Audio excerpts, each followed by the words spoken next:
Alright, magandang hapon po sa inyong lahat mga kababayan, Batang Maynila to it's. So eto na nga, si Chavit Singson. Ito yung inaabangan ng mga didilis mga kababayan dahil may ibubulgar daw matindi. Itong si Chavit Singson. Parang wala naman akong narinig na, na talagang malaking binulgar. Ha? Ang napanood ko, parang yung parang bata na umiiyak dahil naagawan ng candy. Parang bata na yung umiiyak, nagmamaktol dahil hindi nasunod yung gusto niya. Dahil hindi na pagbigyan. Ayun yung nakikita ko dito sa nangyaring press con ni Chavit Singson. Tingnan niyo mga kababayan, pakinggan natin itong parte ng press con. Dito pa nga lang siya nakasulat, Chavit on Bongbong Marcos, hindi siya magiging presidente kundi dahil sa akin. So, wala na, nanunumbat na. Pero tumulong ka dito kay Presidente Bongbong Marcos nung kampanya, tapos ngayon naging presidente, nanalo, ngayon isinusumbat mo na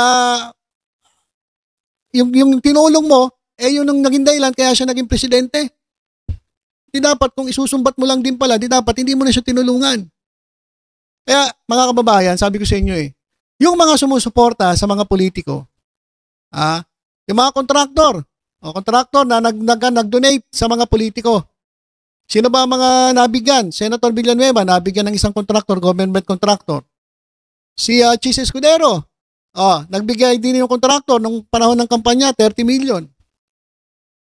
Ayan po mga kababayan ay umaasa ng kapalit.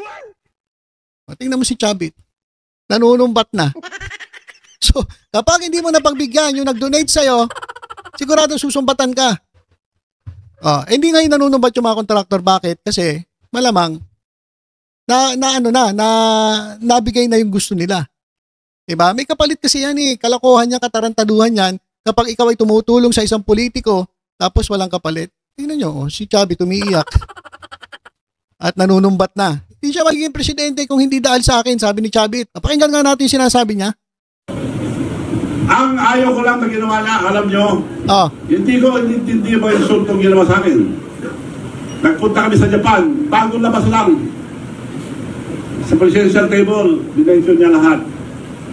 Si Sandro, Dad, Manong Chavit is here. Ginandun niya, hindi niya ako pinansin. Ang mga versus workers, bastos naman ang presidente niya, sabi nila. Nagkampo na ako? Hindi. Okay, nung unang-una, mga kababayan, eto sabihin ko lang po sa inyo, bago po tayo makinig, maniwala, sumunod sa sinasabi ng isang tao, siguraduhin natin na wala itong personal na interes. Nananawagan siya ng pagbabago. Nananawagan siya na lumabas, sabi pa nga niya mga kabataan, pero may mga kabataan na nag-aaral, gusto pa yung pagagamitin. Kaya, bago nyo pakinggan yung mga nagsasalita ng ganyan, tingnan nyo muna, ano ba yung motibo? Ano ba yung layunin? Ano ba gusto niya mangyari? Ito ba nagsasalita, malinis ba to? Wala ba tong bahid ng korupsyon? Wala ba tong ginawang katarantaduhan? Hindi ba ito nagpatalsik ng presidente? Hindi ba ito gumawa ng korupsyon? Tingnan nyo muna. At yung sinasabi niya, bago nyo pakinggan, tingnan nyo muna kung bakit siya nagsasalita ng ganyan.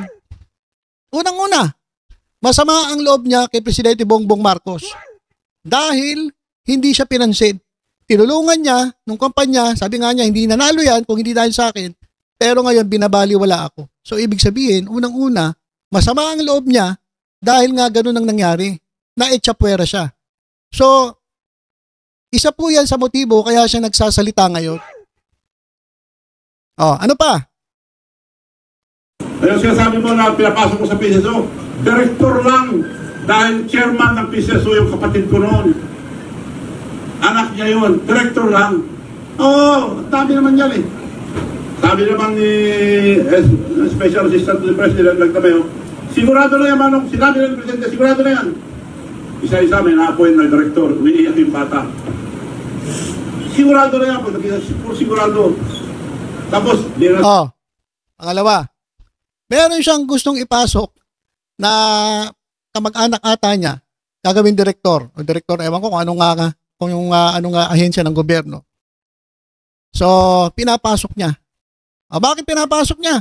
Kasi nga, may utang na loob itong si Presidente Bongbong Marcos. Yun yung iniisip niya. Naku, kinakailangan magpasok ako kasi tinulungan ko ito maging presidente.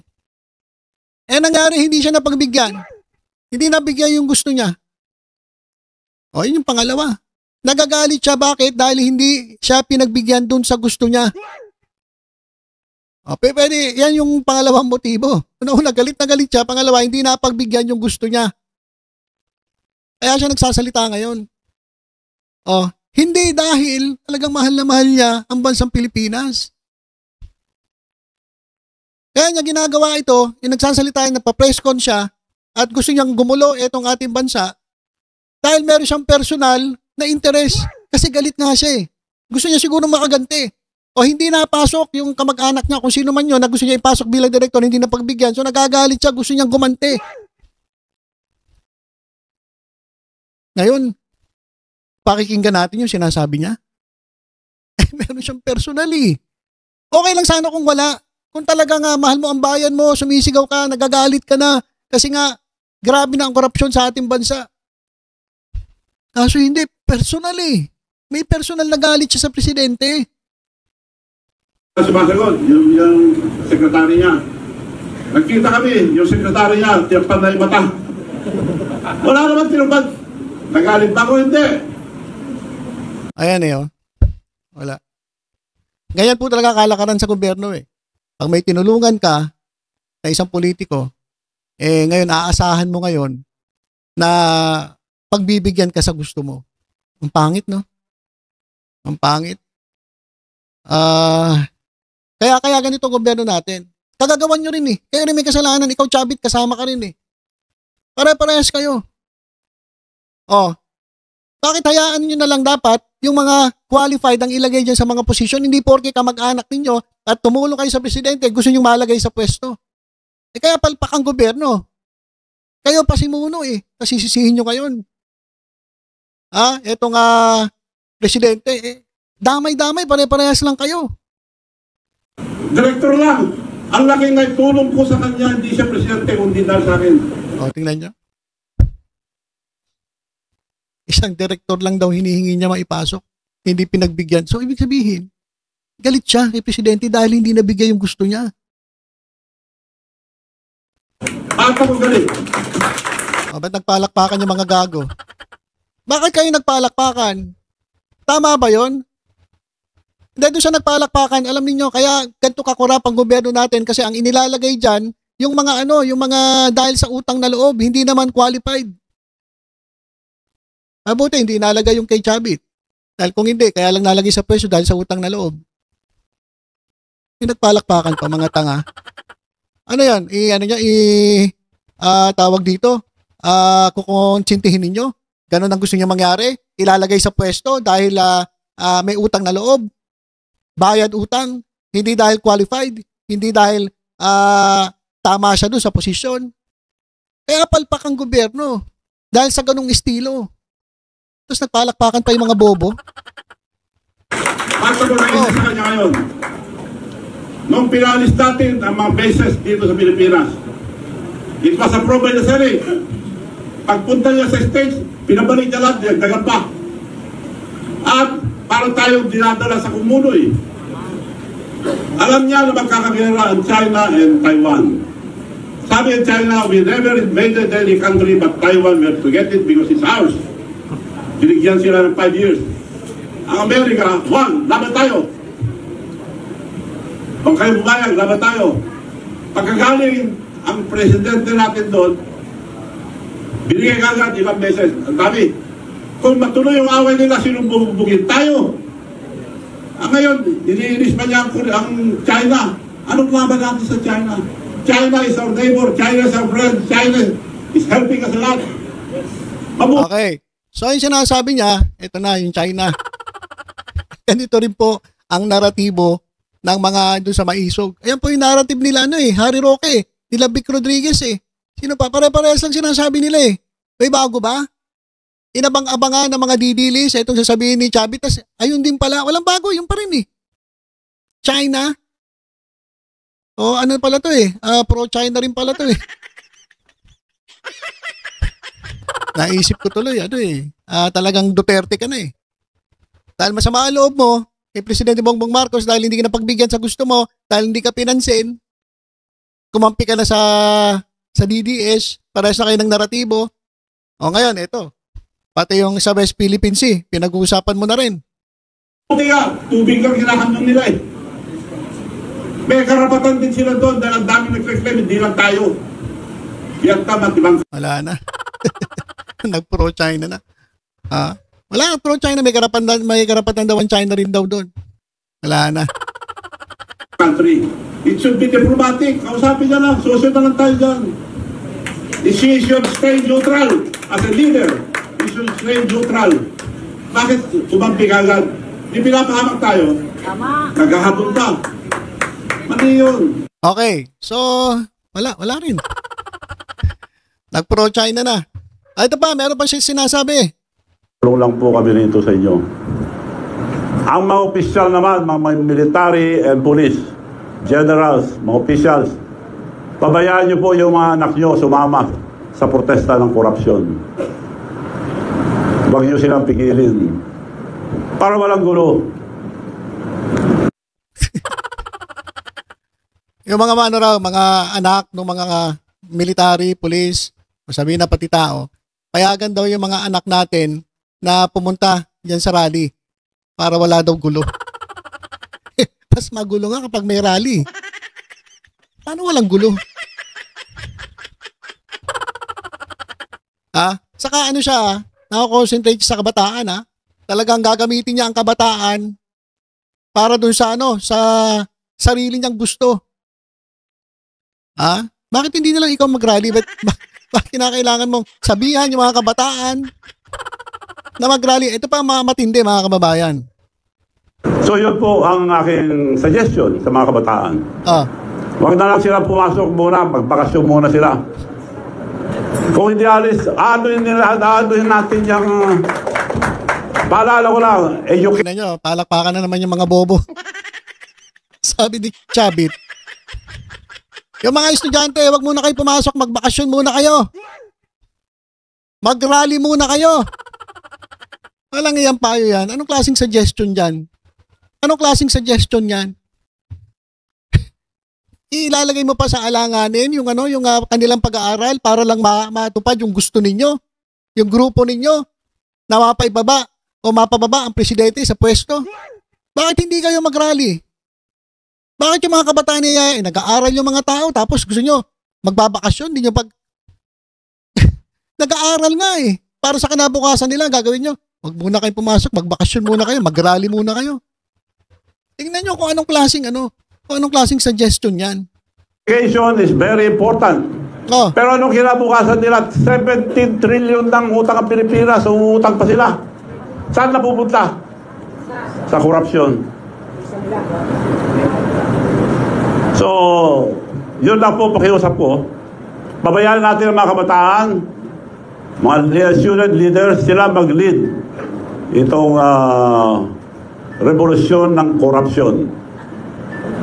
Wag na suggestion ko lang. Pwede rin kayo pumunta sa mga rally, pero baka may gulo, baka mapahama kayo. Ang suggestion ko, walang gulo. Wag na lang kayo pumasok. But, tumayo kayo, karapatan nyo, magprotesta. Dahil ang gobyerno natin, wala nang mangyayari. Dahil walang isang salita ang presidente. Magbakasyon na raw kayo. Yung mga estudyante, wag na pumasok. Ayos sa suggestion to bakit daw? Wala daw isang salita ang gobyerno. Kasi nga, hindi siya napagbigyan Sabi niya, sige, magpasok ka, papasok ko yan. Kamag-alala, may utang na loob ako sa'yo, papasok ko yan dyan sa gobyerno ko. Ako bahala sa'yo. Tapos hindi ka pinansin.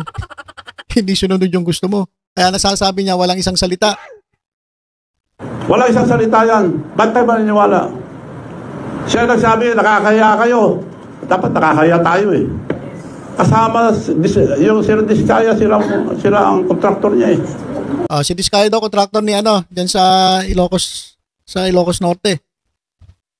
Parang ang linis-linis na ito magsalita. Dami rin naman na itong kontrata. Ewan ko sa'yo, Chabit.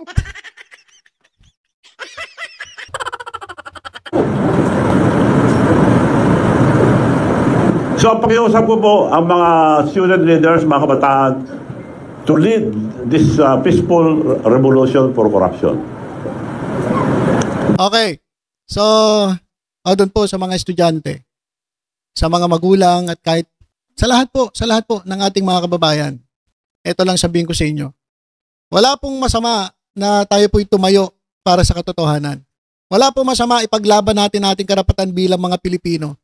Talagang dapat labanan natin ang korupsyon. Dapat labanan natin ang pagnanakaw dito sa ating bansa. Nakikita na natin sobrang dami na talagang kalat na ang korupsyon dito sa gobyerno. Kaya nga kaya nga ibinulgar ni Presidente Bongbong Marcos para matapos na .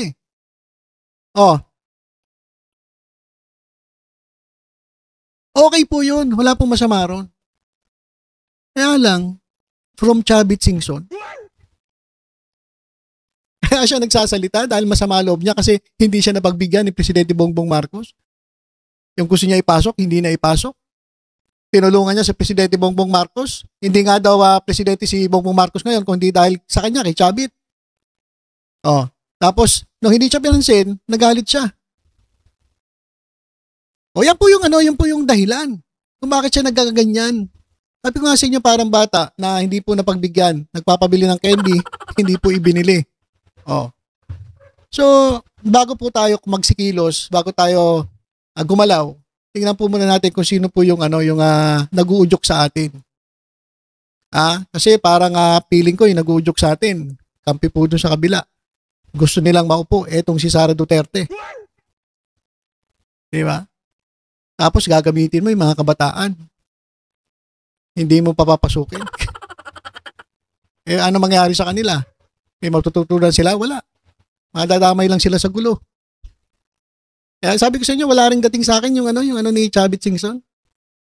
Sabi ko sa inyo, bago tayo makinig sa isang tao, sa isang personalidad na nananawagan ng mga ganyang pag-aaklas laban sa gobyerno, tingnan muna natin yung reputasyon, tingnan muna natin yung kredibilidad. Ito ba ay malinis? Ito ba ay walang bahid ng korupsyon?